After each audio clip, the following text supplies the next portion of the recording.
BJP सरकार हाय हाय हाय हाय हाय BJP सरकार मुर्दाबाद मुर्दाबाद मुर्दाबाद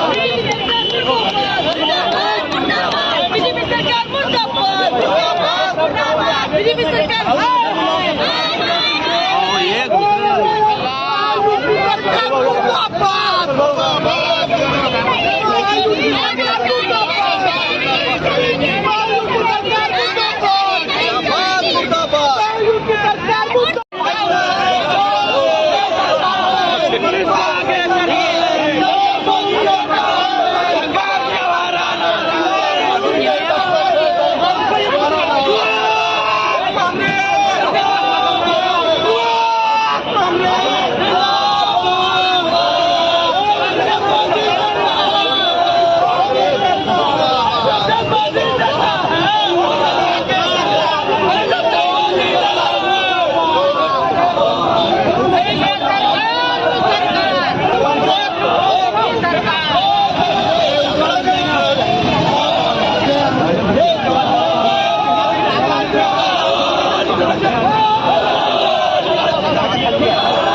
मला वाटतं की दुसऱ्या पक्षांनी आंदोलन करायसाठी नेत्यांच्या घरावर हे पोलीस प्रशासन परवानगी देतं आणि या ठिकाणी आम्ही शांततेने आंदोलन करत आहे.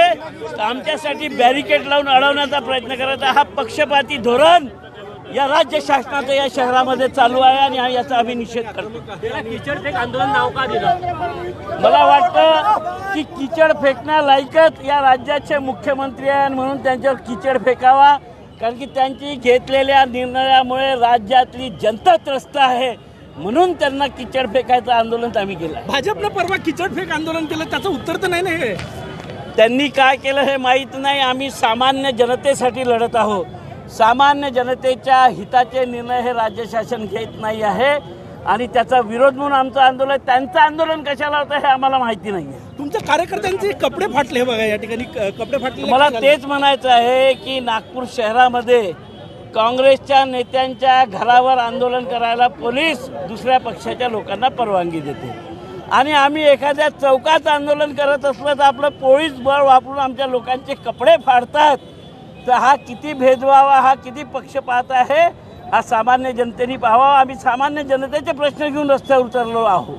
तुमचे शर्ट फाटलेलं आहे, कशामुळे फाटलं नेमकं? हे पोलीस प्रशासन हिसकून दिलं आम्हाला आणि आम्ही शांतपणे इथे आंदोलन करत आहोत आणि यासाठी आम्हाला पोलीस प्रशासनाचा निषेध करण्यासाठी आम्ही इथे आलो आहे. इकडे एवढे आक्रमक का झाले तुम्ही? इथे शांततेचं आंदोलन सुरू होतं, काय झाले आक्रमक होण्याचं कारण काय एवढं? शांतीपूर्ण आक्रमक नाही, पोलिसांनी बॅरिकेडने आम्हाला आंदोलन करत होते तिकडे ढकलण्याचा प्रयत्न. आम्ही आमच्या जागेवर आंदोलन करून तुम्ही का बरं बॅरिकेड सकट आमच्या लोकांना ढकलून झाले मागे?